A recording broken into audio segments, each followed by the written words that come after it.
नमस्कार दोस्तों, स्वागत है आपके अपने YouTube चैनल दीक्षा क्लासेज स्टडी में। तो दोस्तों, आज हम हिंदी के 10 पाठ, जिस पाठ का नाम है मछली, और इस मछली पाठ के कहानीकारक है विनोद कुमार शुक्ल। तो इस पाठ के हम 20 VVI क्वेश्चन का चर्चा करेंगे। तो आप सभी वीडियो को लास्ट तक देखिएगा ताकि आपका यह 20 VVI क्वेश्चन का तैयारी हो जाए। और अभी तक हम 9 पाठ को आप सभी को तैयारी करा चुके हैं और आज यह 10वां पाठ का हम तैयारी कराए। दोस्तों, हम आप सभी से वादा करते हैं कि हम जो तैयारी करा रहे हैं उतना आप अगर तैयारी कर लेते हैं, हिंदी में या जो भी विषय की तैयारी कराएंगे उतना कर लेते हैं, तो आपका 85% प्लस नंबर आएगा। ये फिक्स गारंटी के साथ करते हैं, 100% गारंटी के साथ, बशर्ते आपको मेरा वीडियो हर एक देखना पड़ेगा और हमारे व्हाट्सएप ग्रुप के साथ मिलकर तैयारी करना पड़ेगा। क्योंकि हम हर एक बच्चे से, जो भी बच्चे हमारे इस क्लास से जुड़ते हैं, उससे हम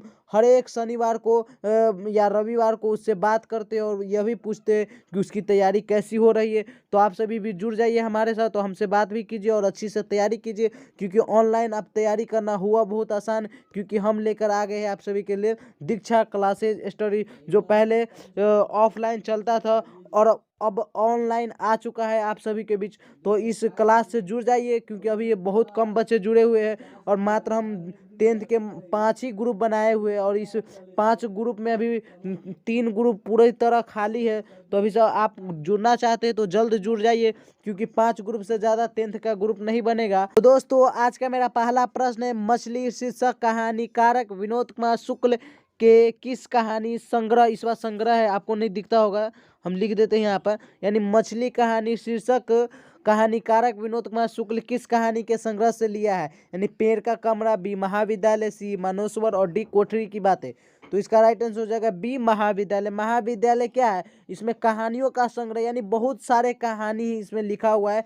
किनके द्वारा, तो विनोद कुमार शुक्ल द्वारा, और इसी में से लिया है विनोद कुमार शुक्ल मछली कहानी को अलग किया है। यानी मछली महाविद्यालय का जो कहानियों का संग्रह है, उसी कहानी से मछली कहानी को लिया गया है। ठीक है। और आज का मेरा दूसरा प्रश्न है, पिताजी ने बाजार से कितनी मछलियाँ खरीदी थी।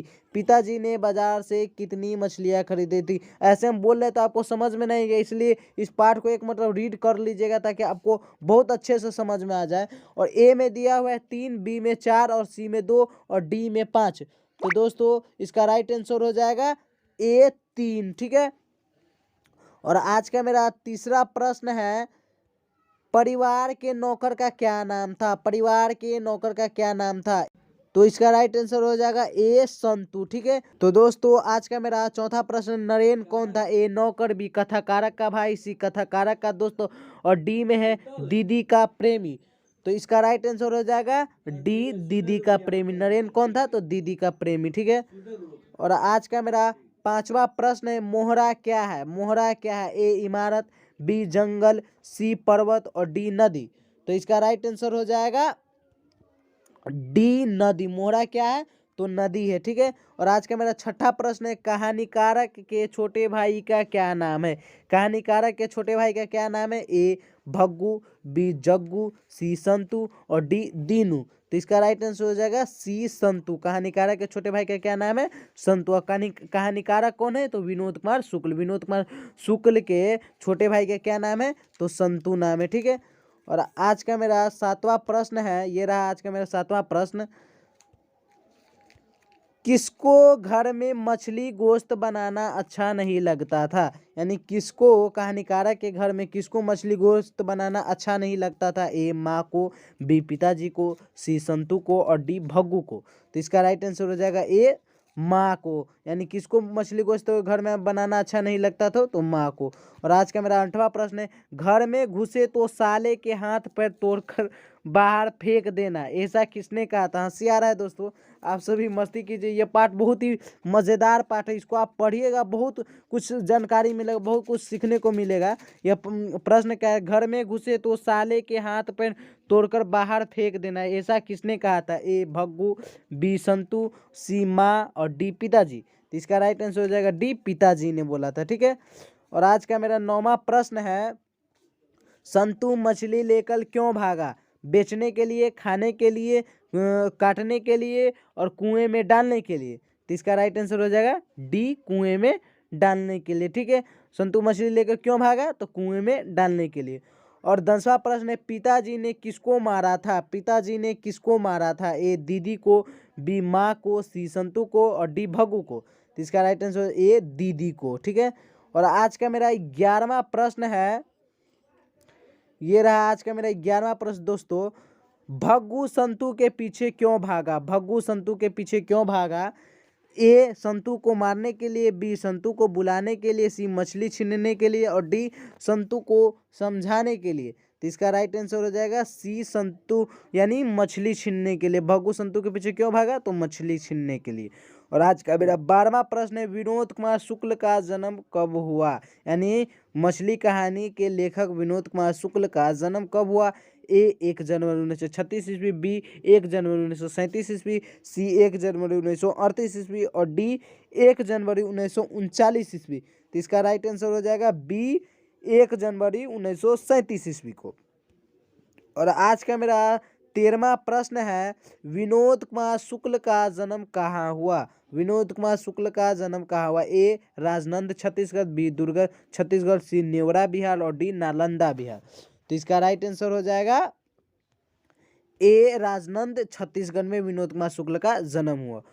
तो दोस्तों आज का मेरा चौथा प्रश्न है, लेखक निराला सृजन पीठ में अतिथि साहित्यकार के रूप में कब से कब तक रहे? यानी कब से कब, कब है, कब से कब तक रहे? ए 1988 से 1990, बी 1990 से 1992, सी 1992 से 1994 और डी 1994 से 1996। तो इसका राइट आंसर हो जाएगा डी, 1994 से 1996 तक लेखक निराला सृजन पीठ के अतिथि साहित्यकार के रूप में बने रहे। ठीक है, और आज का मेरा 15वां प्रश्न है, ये रहा आज का मेरा 15वां प्रश्न। शुक्ल जी की कहानी संग्रह है, शुक्ल जी की कहानी संग्रह किस शुक्ल जी की? तो विनोद कुमार शुक्ल जी की कहानी संग्रह है। ए नौकर की कमीज, बी दीवार में एक खिड़की रहती थी, सी खिलेगा तो दिखेगा और डी पेड़ पर कमरा, पेड़ पर कमरा। तो इसका राइट आंसर हो जाएगा डी, पेड़ पर कमरा। ठीक है, पेड़ पर कमरा शुक्ल जी की कहानी संग्रह है। और एक और कौन है, तो क्या कहते हैं उसको, महाविद्यालय भी कहानी संग्रह शुक्ल जी का ही है। ठीक है, और आज का मेरा 16वां प्रश्न है, ये रहा आज का मेरा 16वां प्रश्न। लेखक को दयावती मोदी कवि शेखर सम्मान से कब सम्मानित किया गया? यानी लेखक को दयावती मोदी शेखर सम्मान से कब सम्मानित किया गया? तो इसका राइट आंसर है सी, 1997 ईस्वी में। ठीक है, और आज का मेरा 17वां प्रश्न है, मरी मछली को आंखों में नजर आ रही थी, यानी मरी मछली के आंखें में क्या नजर आ रही थी? ए फरछाई, बी कालापन, सी लालिमा और डी श्वेत। तो इसका राइट आंसर हो जाएगा सी, फरछाई। मरी हुई मछली के आंखों में क्या नजर आ रही थी? तो फरछाई। किसे आ रही थी? तो दीदी को। ठीक है, दीदी को आ रही थी। और आज का मेरा 18वां प्रश्न है, ये रहा आज का मेरा 18वां प्रश्न। संतु भीगने से बचने के लिए कहाँ खड़ा हो गया? संतु भीगने से बचने के लिए कहाँ खड़ा हो गया? ए पेड़ के नीचे, बी मकान के नीचे, सी झोपड़ी के नीचे और डी छता के नीचे। तो इसका राइट आंसर हो जाएगा बी, मकान के नीचे। और आज का मेरा 19वां प्रश्न है, लगभग जय हिंद शुक्ल जी की रचना है। लगभग जय हिंद शुक्ल जी की रचना, ए काव्य संग्रह, बी उपन्यास, सी कहानी संग्रह और डी इनमें से कोई नहीं। तो इसका राइट आंसर हो जाएगा एक काव्य संग्रह। लगभग जय हिंद शुक्ल जी की रचना क्या है? तो काव्य संग्रह। ठीक है, और आज का मेरा 20वां प्रश्न है, शुक्ल जी इंदिरा गांधी कृषि महाविद्यालय में किस पद पर थे? शुक्ल जी इंदिरा गांधी कृषि महाविद्यालय में किस पद पर थे? ए किरानी के, बी एसोसिएट प्रोफेसर के और सी मेंटेनेंस इंचार्ज के और डी इनमें से कोई नहीं। तो इसका राइट आंसर हो जाएगा बी, एसोसिएट प्रोफेसर के रूप में थे। तो मिलते हैं एक अगले वीडियो में। और अभी तक आपने हमारे चैनल को सब्सक्राइब नहीं किया है तो प्लीज़ चैनल को सब्सक्राइब कर ले, ताकि आपकी तैयारी अच्छी हो सके। और जो भी प्रॉब्लम हमारे व्हाट्सएप ग्रुप से जुड़ जाइए और मैसेज कीजिए, हम आपके हर एक प्रॉब्लम को सॉल्व करेंगे। और मिशन 2022 में दोस्तों आज से ही कामयाब होना है। ठीक है, तो मिलते हैं एक अगले वीडियो में। जब तक के लिए जय हिंद, जय भारत।